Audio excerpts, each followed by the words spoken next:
Hello दोस्तों। आज की कहानी बेहद रोमांटिक है। कहानी का फुल मज़ा लेने के लिए प्लीज़ लास्ट तक बने रहें। शायरा ने दिन में पार्लर जाकर अपने चेहरे को चमकाया और पूरे शरीर को चिकना कर लिया। वो शाम को 6 बजे के करीब एक बैग में एक दो नाइट ड्रेस रखकर टैक्सी से घर से निकली और थोड़ी दूर जाकर विशाल की गाड़ी में बैठ गई। विशाल ने गाड़ी की रफ्तार तेज कर ली। उसने शहर के बाहर एक 5 स्टार होटल में रूम बुक कर रखा था। 5 स्टार होटलों में ज्यादा पूछताछ नहीं होती। शायरा ने मास्क लगाकर अपना चेहरा छुपा लिया था। रूम में पहुंचते ही शायरा विशाल के गले लग गई। उसका दिल बड़ी जोरों से धड़क रहा था। आज वो इस हद तक बेवफाई पर उतर आई थी कि बदला लेने के लिए अपने ही पति के दोस्त के साथ होटल तक आ गई थी, और वो भी पूरी रात के लिए। विशाल शायरा को गोद में उठाकर बेड तक ले गया और फिर एक एक करके उसके सारे कपड़े। हेलो दोस्तों, स्वागत है आप सभी का हमारी एक और रोमांचक कहानी में। उम्मीद करती हूँ आपको ये कहानी बेहद पसंद आएगी। दोस्तों, कहानी बहुत ही इंटरेस्टिंग होने वाली है। शायरा जैसी खूबसूरत बीवी मिलने के बाद भी साजिद की उसमें कोई दिलचस्पी नहीं थी। वो तो हमेशा से ही रुखसाना के साथ ही रातें रंगीन करता था। शायरा ने साजिद के दोस्त विशाल को फ़ोन पर सारी बात बताई। विशाल ने दिलासा देते हुए कहा, मैं साजिद से बात करूंगा, तुम परेशान मत हो। लेकिन कोई फ़ायदा नहीं हुआ। अगली सुबह साजिद आया और ऐसे बर्ताव करने लगा जैसे कुछ हुआ ही ना हो। शायरा की आंखें सूजी हुई थीं। वो सारी रात साजिद का इंतज़ार करती रही। साजिद ने भी कुछ नहीं पूछा, अलबत्ता इतना ज़रूर कहा कि कल वो दोनों वापस इंडिया जाएंगे और साजिद वहाँ से अकेला ही वापस आएगा। शायरा बहुत रोई, मुझे भी आपके साथ रहना है। पर साजिद बोला, अभी नहीं, कुछ महीनों बाद देखूंगा। साजिद शायरा को लेकर इंडिया आ गया और 2-4 दिन बाद रहकर वापस अकेला ही दुबई चला गया। शायरा ने बहुत मिन्नत की पर कोई फ़ायदा नहीं हुआ। शायरा कुछ दिनों के लिए अपने मायके आ गई। इस बार मायके आने पर उसे एहसास हुआ कि उसकी ससुराल के ऐशो आराम और मायके की तंगहाली में बहुत फ़र्क है। अगर वो साजिद से लड़कर वापस मायके आ गई तो उसके अब्बू तो टूट ही जाएंगे। एक हफ्ते मायके में रहकर शायरा वापस ससुराल आ गई। अलबत्ता दिन में 3-4 बार उसकी विशाल से बातें होने लगी थीं। उसके ससुराल आने पर विशाल लगभग हर दूसरे तीसरे दिन किसी न किसी बहाने से आ जाता और उसके साथ हंसी मजाक करके वापस चला जाता। एक दिन तो विशाल ने हद ही कर दी। किसी बात पर हंसी मजाक चल रहा था। शायरा बावर्ची खाने में कुछ लेने के लिए गई तो पीछे से विशाल आ गया और उसे स्पर्श करने लगा। शायरा एकदम से घबरा गई कि किसी ने देख लिया तो।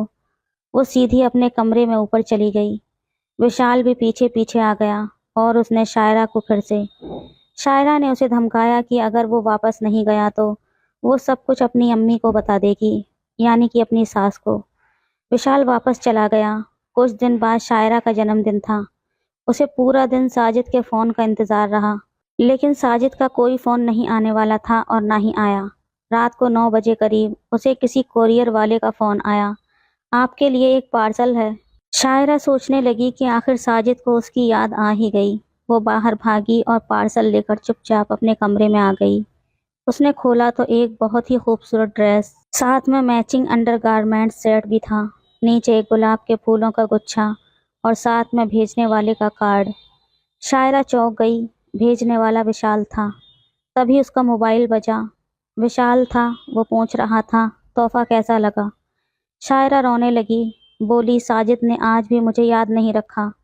विशाल बोला, रो मत, मैं नीचे खड़ा हूँ, तुमसे मिलना चाहता हूँ। शायरा ने मना कर दिया कि ऐसी रात को छिपकर नहीं मिलो, कल दिन में आ जाना। विशाल जिद करता रहा, मैं नीचे खड़ा हूँ। शायरा ने गुस्से में कह दिया, खड़े हो तो खड़े रहो, मैं गेट नहीं खोलूंगी। करीब आधा घंटे बाद शायरा ने बाहर के पर्दे को हल्का सा सरकाया तो देखा विशाल मोटरसाइकिल पर बैठा उसी की ओर देख रहा था। उसका मोबाइल फिर बजा।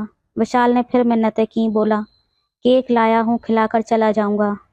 अब शायरा पिघल गई। उसने मन में साजिद से बदला लेने की भावना भी थी और विशाल के लिए प्यार भी था। उसने चुपचाप बिना आवाज़ किए गेट खोल दिया। विशाल ऊपर आ गया। उसके हाथ में एक केक और गुलाब का फूल था। विशाल ने नीचे बैठकर बड़ी अदा से उसे गुलाब का फूल दिया और हाथ मिलाकर बर्थडे विश किया। शायरा ने इतने प्यार से विशाल का हाथ पहली बार थामा था। विशाल ने उससे कहा, क्या रोनी सूरत बना रखी है, जाओ कपड़े बदलो, जो ड्रेस मैं लाया हूँ वो पहनो, फिर केक काटेंगे। शायरा बोली, नहीं अभी तुम जाओ, कोई आ जाएगा। विशाल बोला, रात के 11 बज रहे हैं, अब कौन आएगा, और तुम जल्दी करो, मैं केक कटवा कर जल्दी ही चला जाऊंगा। शायरा ने ना चाहते हुए भी वो नई ड्रेस पहनी और हल्का सा मेकअप भी किया। अब वो भी खुश नजर आ रही थी। बहुत सुंदर ड्रेस थी, वो बिल्कुल परी जैसी लग रही थी। इसी बीच विशाल ने केक सजाया और अपने मोबाइल में बर्थडे का गाना चला दिया। विशाल ने शायरा का हाथ पकड़कर केक कटवाया। दोनों ने एक दूसरे को केक खिलाया। शायरा अब अपने आप पर काबू नहीं रख पाई और विशाल के गले लग गई। अब शायरा को होश आया कि क्या होने जा रहा है। उसने विशाल से अपने आप को छुड़ाया और विशाल को वापस जाने को कहा। विशाल ने उससे कहा, वापस तो मैं चला जाऊंगा, पर क्या तुम पूरी रात सो पाओगी? शायरा बोली, मैं कुछ नहीं जानती, बस ये गलत है। इस पर विशाल बोला, और जो साजिद वहाँ कर रहा है वो गलत नहीं है? क्या तड़पना सिर्फ तुम्हारे नसीब में ही लिखा है? शायरा उसे देखती रही। विशाल ने उसे फिर से गले लगा लिया। विशाल ने शायरा को बेडरूम में ले गया। शायरा की आंखें बंद थीं। शायरा पूरी तरह समर्पित थी विशाल के लिए। रात के 1 बज गया था। ज्यादा देर करना सुरक्षित नहीं था। अंधेरे में विशाल वापस खिड़की से होते हुए नीचे उतर गया। उसके बाद घर पहुंचकर रात भर शायरा उसकी फोन पर बातें होती रही। विशाल ने शायरा के मन में ये बैठा दिया कि जब साजिद उसकी परवाह नहीं कर रहा हो तो वो क्यों उसकी परवाह करती है। धीरे धीरे इन सबको 3-4 महीने बीत गए। साजिद ना तो शायरा का फ़ोन उठाता था, ना फ़ोन करता था। साजिद का फ़ोन जब भी अपनी अम्मी के पास आता तो वो शायरा को मनहूस ही कहता कि जब से वो मेरी ज़िंदगी में आई है उसको काम में नुकसान हो रहा है। अम्मी भी अब बात बात पर शायरा से झगड़ती और ताने देती। अब तो वो उसके मायके की गरीबी का मजाक भी उड़ाती थी। शायरा तिल मिलाकर रह जाती। साजिद की अम्मी ने अब उसके छोटे छोटे खर्चों पर रोक लगा दी थी। साजिद कोई पैसा भेज नहीं रहा था। शायरा अब पाई पाई के लिए साजिद की अम्मी की मोहताज थी और वो उसे हर समय दुत्कारती थी कि उसी की वजह से अब साजिद यहाँ नहीं आता। तो शायरा उन्हें क्या कहती कि साजिद तो दुबई में मौज कर रहा है, तो उसे क्या ज़रूरत है यहाँ आने की। और बीवी के बदले में रुखसाना का पति आमिर साजिद के व्यापार में हेरा फेरी कर रहा है। साजिद रंगीन मिजाज का होने के कारण आमिर से कुछ कह नहीं पा रहा था। शायरा ने अब कुछ पैसे कमाने की सोच से इधर उधर नौकरी देखनी शुरू कर दी, पर कोई भी नौकरी 10,000 से ज़्यादा की नहीं मिल रही थी। अब 10,000 से क्या होता है। विशाल की हमदर्दी बढ़ती जा रही थी। शायरा कई बार विशाल से बाजार में मिली थी। 2-4 बार विशाल की गाड़ी में दोनों ने मन भरकर प्यार किया था। विशाल बार बार प्यार के लिए कहता, पर शायरा मन नहीं बना पाती थी और कोई मौका भी नहीं मिलता था। शायरा के बार बार ना कहने पर भी विशाल ने उसे एक बार 50,000 रुपये दे दिए थे। ये आप रख लें किसी ज़रूरत के लिए। विशाल की सिफारिश पर शायरा को एक होटल में रिसेप्शनिस्ट की नौकरी मिल गई थी। बस इसमें एक परेशानी थी कि महीने में 1 हफ्ते नाइट ड्यूटी पर रहना होता था। साजिद की अम्मी ने बहुत हल्ला मचाया, पर बाद में विशाल ने उन्हें अकेले में ये समझाया, इस नौकरी में इतना पैसा तो मिल ही जाएगा कि शायरा भाभी का गुजारा चल जाएगा और आप पर वज़न भी नहीं पड़ेगा। होटल की ड्यूटी के कारण खाना भी उन्हें वहीं पर मिलेगा, तो वो भी आपकी जिम्मेदारी ख़त्म हो जाएगी। कुल मिलाकर बात ये थी कि साजिद की अम्मी और अब्बू को ये समझ आ गया कि इस नौकरी के चलते शायरा की उन पर से जिम्मेदारी ख़त्म हो जाएगी। उन्हें ये तो एहसास हो गया था कि साजिद या तो जल्दी ही शायरा को तलाक दे देगा या दुबई में ही कोई रख लेगा। शायरा इस नौकरी के लिए विशाल का एहसान मान रही थी। विशाल ने शायरा से कहा कि उसे पार्टी चाहिए। शायरा बोली, चलो होटल में चलते हैं। विशाल बोला, अभी नहीं, जिस हफ्ते तुम्हारी नाइट ड्यूटी होगी हम एक रात किसी होटल में रुकेंगे। शायरा घबरा रही थी, पर विशाल के एहसानों के तले और उसकी चाहत से दबी हुई थी। होटल में ड्यूटी शायरा को खूब रास आ रही थी। उसकी खूबसूरती के कारण ही उसे नौकरी मिली थी और खूबसूरती संवारने के लिए होटल उसे तमाम मेकअप का सामान देता था। अगले हफ्ते से शायरा की नाइट ड्यूटी थी। शायरा की अर्जी पर पहली रात उसे छुट्टी मिल गई। शायरा ने दिन में पार्लर जाकर अपने चेहरे को चमकाया और पूरे शरीर को चिकना कर लिया। वो शाम को 6 बजे के करीब एक बैग में अपनी एक ड्रेस और एक दो नाइट ड्रेस रखकर टैक्सी से घर से निकली और थोड़ी दूर जाकर विशाल की गाड़ी में बैठ गई। विशाल ने गाड़ी की रफ्तार तेज कर ली। उसने शहर के बाहर एक 5 स्टार होटल में रूम बुक कर रखा था। 5 स्टार होटलों में ज्यादा पूछताछ नहीं होती। शायरा ने मास्क लगाकर अपना चेहरा छुपा लिया था। रूम में पहुंचते ही शायरा विशाल के गले लग गई। उसका दिल जोरों से धड़क रहा था। आज वो इस हद तक बेवफाई पर उतर आई थी कि सिर्फ प्यार के लिए अपने प्रेमी के साथ होटल में आ गई थी, वो भी पूरी रात के लिए। शायरा पूरी तरह कांप रही थी। विशाल ने उससे वजह पूछी तो वो बोली, डर लग रहा है, अगर कोई आ गया तो। विशाल बोला, तुम तो होटल में जॉब करती हो, क्या कोई स्टाफ किसी रूम में बिना बुलाए जा सकता है?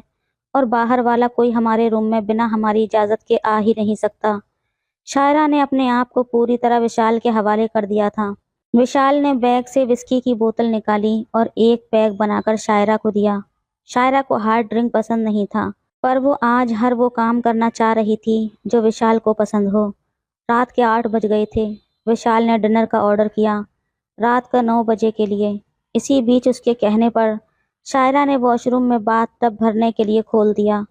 तभी डोरबेल बज गई। डिनर आ गया था। विशाल ने शायरा को वापस बाथरूम में छोड़ा और गाउन पहनकर दरवाज़ा खोलकर डिनर ले लिया। शायरा के मोबाइल पर होटल में साथ ड्यूटी करने वाली एक लड़की दिशा का फ़ोन आया। दिशा और उसकी खूब पटती थी। शायरा को उसकी बातों से अंदाज़ा था कि वो एक चालू किस्म की लड़की थी, पर उसके पिता नहीं थे तो पेट तो पालना ही था। खैर, दिशा से उसकी हंसी मजाक हुई। दिशा ने उससे पूछा, कहाँ पर हो? तब शायरा बोली, घर पर हूँ। दिशा हंस पड़ी और बोली, मुझसे चालबाजी मत करो, कौन से होटल में हो ये बताओ। शायरा बोली, क्या मतलब? तब दिशा हंसते हुए बोली, तुम्हारे शौहर का फ़ोन आया था रिसेप्शन पर, तुम्हारा मोबाइल उठा नहीं था। चलो, मैंने कह दिया कि किसी कस्टमर की कोई कंप्लेंट है तो रूम में गई है, तो उनसे बात कर लेना और चिंता मत कर, पूरे मज़े ले, यहाँ मैं संभाल लूँगी। शायरा ने साजिद को फ़ोन मिलाकर कह दिया कि ड्यूटी पर पर्सनल फ़ोन अलाउड नहीं है, सुबह घर जाकर बात करूँगी। पर शायरा कुछ टेंशन में आ गई तो विशाल ने उसे नॉर्मल किया। शायरा भी मुस्कुरा दी। अब विशाल बेड पर जा लेटा। उसने इशारे से शायरा को बेड पर बुलाया। सुबह 7 बजे जब शायरा होटल से निकली तो उससे ठीक से चला भी नहीं जा रहा था। विशाल ने उसे ज़बरदस्ती 20,000 रुपये भी दिए। शायरा कहती रही, मैं कोई पैसों पर बिकने वाली थोड़ी हूँ। पर विशाल बोला, अपने लिए अच्छी सी ड्रेस खरीदती रहो, कह देना घर पर कि होटल से ही ड्रेस के लिए अलग पैसे मिलते हैं। घर आकर दिन भर शायरा सोती रही। शाम को तैयार होकर जब होटल पहुंची तो मौका देखकर दिशा ने उसको चिकोटी काट ली और बोली, और बता, कैसी रात गुजरी तेरी? शायरा ने हंसकर कहा, तुझे हर समय बस यही सोचता है। रात को 12 बजे तक तो रिसेप्शन पर फ़ोन कॉल्स आती रहीं तो दोनों व्यस्त थीं। उसके बाद दोनों रिलैक्स हो गईं। दिशा ने 2 कॉफ़ी मंगवा ली और रिसेप्शन काउंटर से नीचे बैठकर सिगरेट सुलगा ली। शायरा हंसकर बोली, तू तो बहुत बिगड़ गई है। दीक्षा बोली, मेरी जान ले, तू भी सुट्टा मार। शायरा के मना करने पर भी उसने शायरा को सुट्टे लगवा ही दिए। अब दिशा ने उससे खुलकर कहा, मर्दों की इस दुनिया में अगर जीना है तो उनको प्यार करके ही जी सकती है। दिशा ने कहा कि वो एक बहुत महंगी बाजारू लड़की है, एक रात के 10 से 15,000 लेती है। अगर आदमी एक से ज़्यादा हैं तो 25,000 तक मिल जाते हैं। हाँ, इतना ज़रूर है कि अगले दिन छुट्टी लेनी पड़ती है। शायरा आश्चर्यचकित होकर उसकी बात सुन रही थी। दिशा बोली, वो तेरा दोस्त है ना विशाल? तब दिशा ने उसका हाथ थामा और कहा, सोच, होटल की इस नौकरी से अपना परिवार कैसे पालेंगे हम। दिशा बोली, मैं सिर्फ 2 से 3 घंटों के लिए जाती हूँ, 5 से 10,000 मिल जाते हैं, किसी को पता भी नहीं चलता। शायरा सुनती रही। फिर दिशा बोली, क्या सोच रही है? तेरा आशिक विशाल बिचौलिया है, उससे कहने की देर है, वो तेरे लिए क्लाइंट्स लाता रहेगा। जितने तुझे मिलेंगे उससे 10% विशाल लेगा, 10% होटल का, बाकी कोई टेंशन नहीं। शायरा बोली, विशाल ऐसा नहीं है, मैं नहीं मान सकती, वो मुझसे बहुत प्यार करता है। दिशा जोर से हंस पड़ी। उसने विशाल को फ़ोन मिलाया। रात का 1 बज रहा था। विशाल ने फ़ोन उठा लिया। दिशा ने उससे बड़ी बेबाकी से कहा, और कैसे हो? विशाल बोला, अरे मेरी सोना, रात को कैसे याद किया? दिशा बोली, यार तेरी बहुत याद आ रही है। फिर दिशा बोली, और बता तेरी नई चिड़िया के क्या हाल हैं? विशाल हंस पड़ा और बोला, उसे भड़का मत देना, अभी अभी तो आई है मेरे जाल में, बहुत कमाना है उससे। उसे बता मत देना मेरा रेट, उससे तो 25% लूंगा। विशाल का फोन कटते ही शायरा उस पर बिफर पड़ी। मुझे नहीं बनना बाजारू। दिशा मुस्कुराकर बोली, बाजारू तो तू बन चुकी है। तू सोचती है कि वो तुझसे प्यार कर रहा है, वो तो अपना बकरा तैयार कर रहा है, बस अब काटने का इंतजार है उसे। उसके उकसाने पर तूने उससे अपनी ढेरों प्राइवेट फोटो खिंचवा ली हैं। तुझ जैसी हूर की परी की प्राइवेट फोटो तो हाथों हाथ बिक जाएंगी। विशाल ने तेरी फोटो अपने दोस्त डॉक्टर खालिद को शराब के नशे में दिखा दी है। अब वो उस पर दबाव बना रहे हैं कि उसे भी चाहिए, और तुझे उन्हें मिलना ही पड़ेगा क्योंकि वो तेरे शौहर के दोस्त हैं। अब तो शायरा रोने लगी।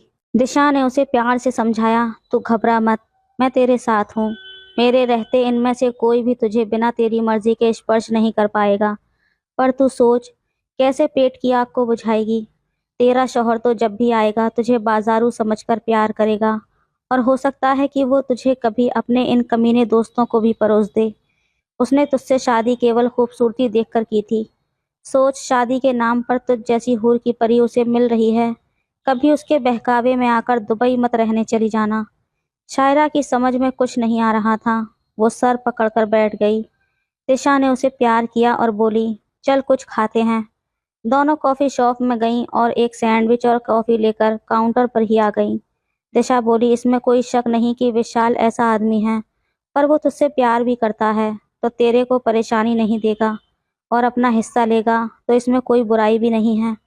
हर बात की जिम्मेदारी उसी की होगी। शायरा बोली, मेरी समझ में कुछ नहीं आ रहा।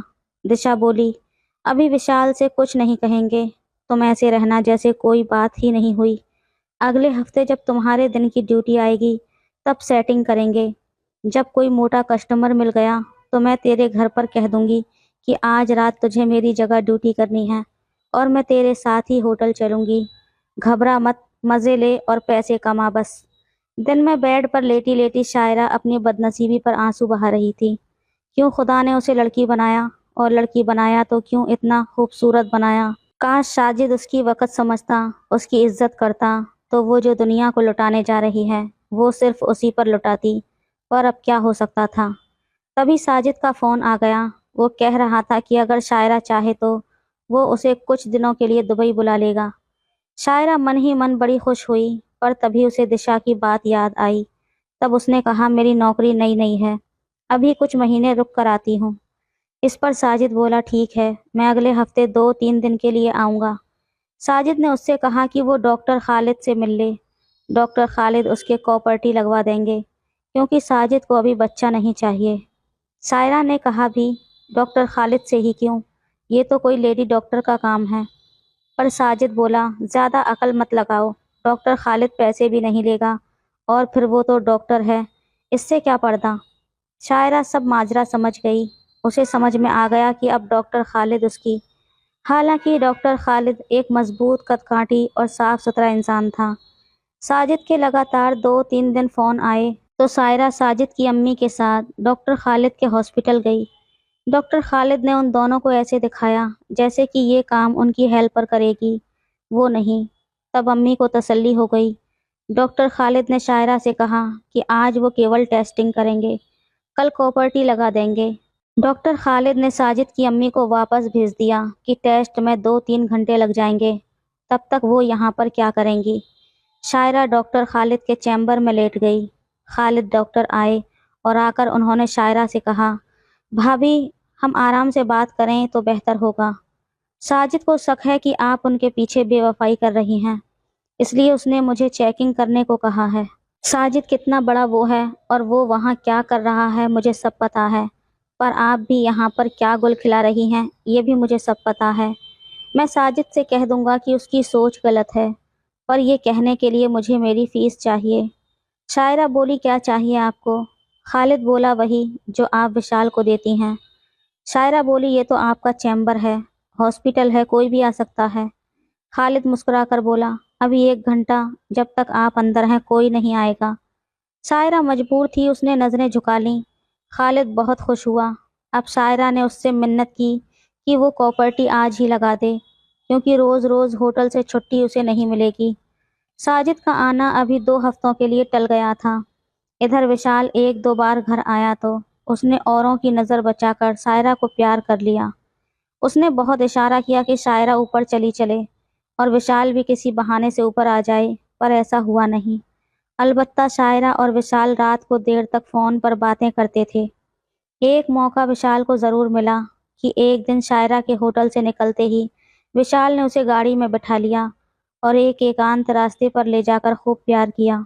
रास्ते में विशाल ने उससे दिशा की बात खुलकर करी और बताया कि अगर शायरा तैयार है तो इस इतवार को एक शेख दुबई से आ रहा है। वो शायरा की फ़ोटो देख चुका है और 2 लाख रुपए एक रात के देने को तैयार है। विशाल ने साफ कह दिया कि होटल का कोई खर्च नहीं होगा, पर विशाल इसमें से 50,000 लेगा। शायरा बोली, सोच कर बताऊंगी। रात को शायरा ने दिशा को अपने पास रुकने के लिए बुला लिया। दोनों ने रात को खूब सारी बातें की। दिशा के समझाने पर शायरा ने विशाल को हाँ कह दिया। विशाल ने शायरा को कह दिया कि कल उसे 50,000 रुपये वो लौटते समय गाड़ी में बतौर पेशगी दे देगा और बाकी रकम होटल में जाने से पहले ही मिल जाएगी, पर शायरा को अपने को अच्छे से सजाना होगा। दिशा ने उसे सब समझा दिया। अब तय तारीख से पहले शायरा ने अपना पूरा दिन ब्यूटी पार्लर में लगा दिया। उसने अपने को सर से पांव तक सजाया, बहुत सुंदर मेहंदी लगवाई। मेहंदी लगवाने का बहाना उसने सोच लिया था कि होटल में किसी पार्टी की मेहंदी की रस्म थी। उन्होंने ज़बरदस्ती उसे भी मेहंदी लगा दी। उन लोगों में आए दिन मेहंदी लगाना एक आम बात है। तय तारीख पर शायरा ने घर पर बोल दिया कि आज रात की ड्यूटी है, पर सुबह भी लगभग 11 बज जाएंगे आने में, फिर शाम को नहीं जाना होगा। शायरा ने अपना मेकअप का सामान और शादी का लहंगा दिन में ही एक अटैची में रखकर विशाल को बाहर की खिड़की से दे दिया था। शाम को जैसे ही वो ड्यूटी पर जाती है, वैसे ही शायरा घर से निकली और कुछ दूर खड़ी विशाल की गाड़ी में जा बैठी। विशाल उसे एक ब्यूटी पार्लर ले गया, जहां उसका ब्राइडल मेकअप हुआ। आज शायरा बिल्कुल दुल्हन जैसी लग रही थी। बालों में गजरा, भरपूर आर्टिफिशियल गहने, मतलब पूरा आडंबर जो एक दुल्हन का होता है। सजी धजी शायरा लंबा घूंघट किए गाड़ी में बैठी अपने आशिक का इंतजार करती रही। तभी एक बड़ी गाड़ी आई। उसमें से एक लंबा मजबूत कदकाठी का शेख उतरा। निश्चित रूप से वो सुंदर भी था। शायरा का दिल धड़क गया। उस शेख का नाम माजिद था। माजिद ने शायरा की गाड़ी का गेट खोला और अपना हाथ आगे बढ़ाया। शायरा ने धड़कते दिल और कांपते हाथों से उसका हाथ थामा और अपनी गाड़ी से उतरकर शेख की गाड़ी में जा बैठी। आगे की सीट पर दिशा बैठ गई थी। पीछे गाड़ी में विशाल आ रहा था। गाड़ी एक मशहूर 5 स्टार होटल पर आकर रुकी। शायरा घूंघट किए शेख का हाथ थामे होटल में दाखिल हुई। उसके पास आकर दिशा ने कान में फुसफुसाकर कहा, सब ठीक है, तेरा बाकी पेमेंट आ गया है, अब तू जा। मैं और विशाल अभी 1-2 घंटे नीचे लॉबी में हैं, फिर चले जाएंगे। सुबह 10 बजे तुझे लेने आएंगे। शायरा घबराई, ठहरी, पर शेख ने मीठी आवाज में कहा, दुल्हन के बढ़ते हुए कदम रुकते नहीं हैं, आप इत्मीनान से आइए। तब शायरा सधे कदमों से लिफ्ट में दाखिल हो गई। ऊपर एक स्वीट बुक था उनका। वो स्वीट में जाकर सोफे पर बैठ गई। उनका सामान भी आ गया। माजिद ने बेल बॉय को टिप देकर विदा किया। अब माजिद शायरा के पास आया और उसका हाथ पकड़कर फूलों से सजे बेड पर ले गया। शायरा बेड पर बीचों बीच अपना लहंगा फैलाकर बैठ गई। माजिद ने बेड पर एक और बैठकर बड़े प्यार से उसका घूंघट ऊपर किया। उसकी खूबसूरती देखते ही माजिद खुश हो गया और बोला, माशाअल्लाह, ऐसा हुस्न तो मैंने सिर्फ ख्वाबों में ही देखा है। माजिद ने शायरा को अपने गले लगा लिया। धैर्य रखें, जो कुछ होगा आपकी मर्जी से होगा और वैसे ही होगा जैसा आप चाहेंगी। अब बोलना शायरा को था। वो बहुत धीमे से स्वर में बोली, आज की रात मैं पूरी आपकी हूँ। मेरी पूरी कोशिश होगी कि आप मुझसे खुश हो जाएं। माजिद ने खुश होकर ऊपर हाथ किए और बोला, आमीन। माजिद ने शायरा से पूछा, आप क्या लेंगी, जूस या हाई ड्रिंक? शायरा बोली, दासी हूँ आपकी, आप जो लेंगे उसी में से मैं भी ले लूँगी। माजिद ने विस्की का एक पैक बनाया और शायरा को दिया। माजिद ने फिर दोबारा उसको पिलाना चाहा तो शायरा बड़ी अदा से बोली, मुझ पर तो आपका नशा चढ़ा हुआ है, मैं नहीं चाहती कि कोई और नशा मुझ पर चढ़े। अब माजिद दीवाना हो गया था उसका। माजिद ने अब सायरा से कहा कि अगर वो इजाज़त दे तो माजिद उसके जेवरात और कपड़े उतारने में उसकी मदद करे। शायरा जल्दी से वॉशरूम में जाकर कपड़े बदल आई। माजिद भी वॉशरूम जाकर कपड़े बदल आया। शायरा की आंख सुबह 7 बजे खुली। उसे 11 बजे से पहले अपने घर पहुंचना था। उसने माजिद को देखा। तब शायरा ने हंसते हुए पूछा, चाय पियेंगे आप? माजिद के हाँ कहने पर शायरा ने चाय बना दी और दोनों ने चाय पी। शायरा ने अब नहाने की इजाज़त चाही। 9 बजे तक दोनों तैयार हो पाए। माजिद जिद करने लगा, ब्रेकफास्ट करके चली जाना। शायरा ने समझाया कि उसे कोई पहचान सकता है। नीचे लॉबी में विशाल आ चुका था। माजिद ने शायरा को जाते समय 11,000 रुपये और दिए। शायरा मास्क लगाकर बाहर आ गई। अब ये शायरा का शगल हो गया। वो हफ्ते में 1-2 बार नए नए ग्राहकों के पास जाने लगी।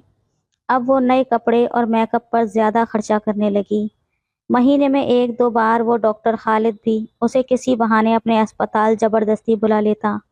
शायरा मजबूर थी, पर अब उसे भी बिना मर्दों से बातें किए नींद नहीं आती थी। अब शायरा ने साजिद की अम्मी के तानों का भी जवाब देना शुरू कर दिया था।